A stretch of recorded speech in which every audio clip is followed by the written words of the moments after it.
Bismillahirrahmanirrahim. Assalamualaikum warahmatullahi wabarakatuh. Waalaikumsalam. Alhamdulillahirabbil alamin wa bihi nasta'in ala umuri dunya waddin. Wassalatu wassalamu ala sayyidil mursalin sayyidina Muhammadin wa ala alihi washabbihi ajma'in. Wa la haula wa la quwwata illa billahil aliyyil azim. Rabbi shrah li sadri wa yassir li amri wa hlul 'uqdatam min lisani yafqahu qawli. Amma ba'du. Para hadirin jamaat sholat zuhur yang berbahagia, alhamdulillah pada siang hari ini kita masih diberi kekuatan, diberi kesehatan, diberi iman dan Islam, sehingga pada siang hari ini kita masih bisa menjalankan, menunaikan ibadah rutin, ibadah harian dengan kondisi sehat walafiat. Mudah-mudahan kita tetap senantiasa diberi kekuatan iman, kekuatan kekebalan atau kekuatan imun kita, sehingga kita bisa menjalani hidup kita di masa yang akan datang dengan penuh kesabaran dan penuh tawakal, dan juga diberikan perlindungan dari Allah Subhanahu wa Ta'ala. Hadirin sidang sholat zuhur yang berbahagia, tadi kita mendengarkan bahwa sebenarnya ini merupakan peristiwa alamiah secara biasa, bahwa kita memang berasal dari Allah Subhanahu wa Ta'ala, dan kita pada saatnya akan kembali kepada Allah Subhanahu wa Ta'ala.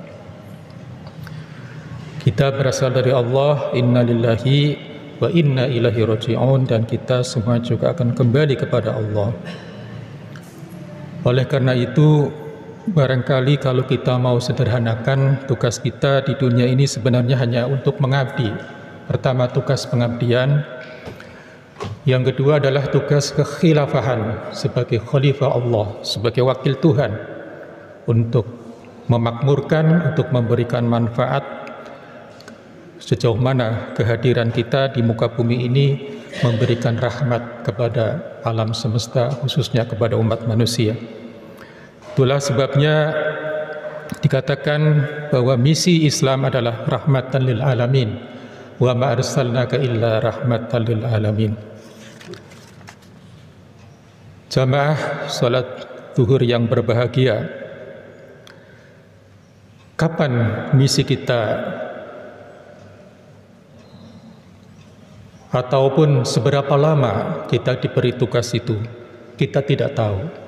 Akan tetapi kalau kita berkaca kepada doa yang diberikan, yang diajarkan oleh Rasulullah SAW kepada kita, tugas kita untuk terus-menerus mengisi hari-hari kita dengan penuh kebaikan, dengan penuh upaya-upaya untuk memperbaiki diri dan lingkungan kita, sebenarnya adalah merupakan tugas harian.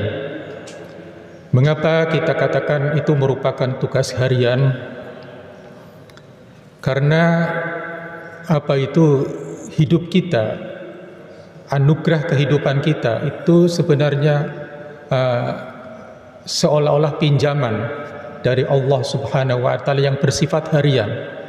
Coba kita perhatikan doa yang diajarkan Nabi kepada kita pada saat kita mau tidur. Bismika Allahumma ahya wa amut. Ya Allah, aku berserah kepadamu. Berserah kepadamu yang memberikan hidup dan memberikan kematian. Jadi kata-katanya secara harfiah, ahya wa amut. Aku hidup dan aku mati, itu adalah merupakan semuanya ada di dalam genggaman Allah Subhanahu wa Ta'ala. Kemudian pada saat kita bangun, itu juga apa doa yang diberikan petunjuk oleh Rasulullah kepada kita adalah doa alhamdulillah alladzi ahyana ba'da ma amatana wa ilaihin nusyur. Segala puji bagi Allah yang telah menghidupkan kita. Jadi menghidupkan kita, ahyana ba'da ma amatana, setelah mematikan. Kalau secara harfiah berarti telah mematikan, berarti semalam pada saat kita tidur, pada dasarnya kita dalam tanda petik sedang dimatikan oleh Allah, kemudian dihidupkan kembali. Oleh karena itu, kehidupan kita pada hari ini pun mestinya merupakan kehidupan yang harus kita syukuri juga. Masih diberi tambahan umur hari demi hari, dan terkadang kita sering mendengar beberapa kawan kita kadang-kadang telah mendahului kita menemui Allah Subhanahu wa Ta'ala. Hadirin jamaah sholat duhur yang berbahagia, mengapa misi Islam itu menjadi rahmatan lil alamin? Berdasarkan apa yang saya pahami, berdasarkan bacaan saya memang, dan juga pesan-pesan dari para orang arif bijaksana, para sufi, bahwa kita dituntut ataupun diminta supaya kita sejauh mungkin berakhlak seperti akhlaknya Allah Subhanahu wa Ta'ala. Tahallaqu bi khuluqillah, berakhlaklah seperti akhlaknya Allah Subhanahu wa Ta'ala. Apa akhlak Allah Subhanahu wa Ta'ala? Akhlak Allah Subhanahu wa Ta'ala, misalnya kalau kita kembali kepada Asmaul Husna, itu adalah beberapa nama yang menggambarkan akhlak Allah Subhanahu wa Ta'ala. Tetapi dari berbagai nama itu, apa nama yang paling penting? Nama yang paling penting, kalau kita menggunakan rumus sejauh mana kata-kata itu disebutkan, berapa kali kata-kata disebutkan, maka menurut saya nama yang paling penting, nama Allah yang paling penting, akhlak Allah yang paling penting, yang sepatutnya kita tiru dan kita teladani adalah nama Allah Ar-Rahman Ar-Rahim, Maha Pengasih dan Maha Penyayang. Para penafsir mengatakan Ar-Rahman itu adalah Maha Penyayang Allah Subhanahu wa Ta'ala di alam dunia, dan Ar-Rahim adalah Maha Penyayang Allah nanti di akhirat. Jadi Allah Subhanahu wa Ta'ala benar-benar menyayangi hambanya, menyayangi makhluknya, bukan hanya di dunia tetapi sampai dengan di akhirat. Betapa pentingnya Ar-Rahman Ar-Rahim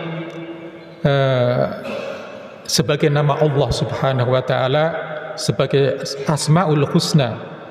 Maka kalau menurut hitung-hitungan di dalam Al-Quran, konon saya tidak menghitung sendiri, tetapi ada yang menghitung Ar-Rahman itu diulangi sebanyak 57 kali dan Ar-Rahim 114 kali. Artinya Ar-Rahman dan Ar-Rahim ini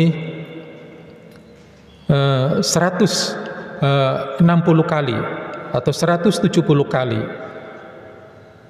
171 kali disebutkan di dalam Al-Quran.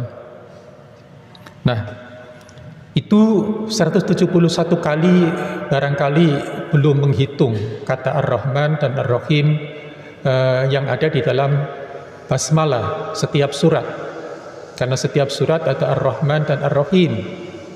Maka kalau ada 114 surat minus satu surat, yaitu surat At-Taubah yang tidak memakai bismillah, ada 113 kali 2, maka 226 kali kata Ar-Rahman dan Ar-Rahim diulang-ulang di dalam Al-Quran.